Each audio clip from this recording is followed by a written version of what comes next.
ఇప్పుడు మనం ఆ మరణశిక్షను అమలు చేసే గొల్గొతా స్థలానికి వెళ్ళాలి. అవును. ఆ మరణశిక్షను అమలు చేసే సైనిక బృందానికి నాయకుడైన ఒక శతాధిపతి అక్కడ ముఖ్య పాత్ర పోషించాడు. సాంప్రదాయాల ప్రకారం ఆయన పేరు లాంజినస్. లాంజినస్. ఇతను దశాబ్దాల పాటు రోమన్ సామ్రాజ్యానికి సేవలందించిన అత్యంత అనుభవజ్ఞుడైన కఠినాత్ముడైన సైనికుడు. రోమన్ సైన్యంలో ఒక 100 మందికి నాయకుడిగా ఉండటమంటే ఆషామాషి కాదు. అంటే నెత్తురుచూసి భయపడే రకం కాదు, వందలాది మంది ప్రాణాలు తీసినవాడై ఉంటాడు. పైగా రోమన్ల మరణశిక్షల విధానం, శిలువ వేయడం అనేది ఎంత క్రూరమైన పనో మనకు తెలుసు. అలాంటి కఠినాత్ముడాయన. అంతేకాదు, చారిత్రక మూలాల ప్రకారం ఆయన కంటిచూపు కూడా అప్పటికి మందగిస్తోంది. వృద్ధాప్యం వల్ల కావచ్చు, లేదా యుద్ధాల్లో తగిలిన గాయం వల్ల కావచ్చు, కళ్ళు సరిగా కనిపించని పరిస్థితి. ఆనాటి వాతావరణాన్ని మనం ఒకసారి ఊహించుకుందాం. క్రీస్తును శిలువ వేశారో, మిట్ట మధ్యాహ్నం గాఢాంధకారం కమ్ముకుంది, భూకంపం వచ్చింది, రాళ్లు బద్దలయ్యాయి. ఒక పక్క యూదు నాయకులు తమ ప్రత్యర్థి చనిపోయాడని ఊపిరి పీల్చుకుంటున్నారు. కరెక్ట్. కాని ఏ భావోద్వేగాలకు చలించని ఈ కఠినాత్ముడైన రోమన్ అధికారి శిలువ వద్దే నిలబడి ఒక మొదటి ఆరాధన చేశాడని చరిత్ర చెప్తోంది. ఇక్కడే నాకు ఒక అద్భుతమైన ప్రశ్న ఉదయిస్తోంది.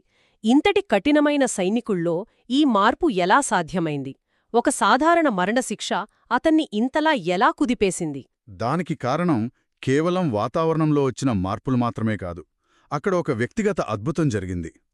రోమన్ల చట్టం ప్రకారం శిలువ వేయబడిన వ్యక్తి నిజంగా చనిపోయాడో లేదో నిర్ధారించుకోవాలి. అవును, ఈటెతో పొడుస్తారు కదా. ఎగ్జాక్ట్లీ. ఆ సైనికుడే లాంజినస్ అని పురాణాలు చెప్తున్నాయి. తన ఈటెతో యేసు పక్కటెముకల్లో బలంగా పొడిచినప్పుడు అక్కడ నుండి వచ్చిన రక్తం, నీరు ఒక్కసారిగా బయటకొచ్చి లాంజినస్ కళ్లపై పడ్డాయి. వెంటనే ఎన్నో ఏళ్లుగా మందగించిన అతని కంటిచూపు అద్భుతంగా తిరిగి వచ్చింది. ఒక్క నిమిషం.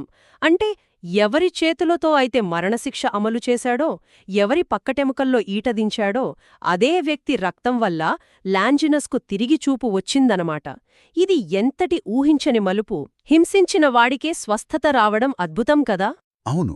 బాహ్యంగా కంటిచూపు రావడమే కాదు, అంతర్గతంగా అతని ఆత్మకు కూడా చూపు వచ్చింది. ఆ క్షణంలో అతని కఠినమైన హృదయం కరిగిపోయింది. ఇక్కడ ఆధ్యాత్మిక గాయాలు అనే కోణాన్ని మనం చూడాలి.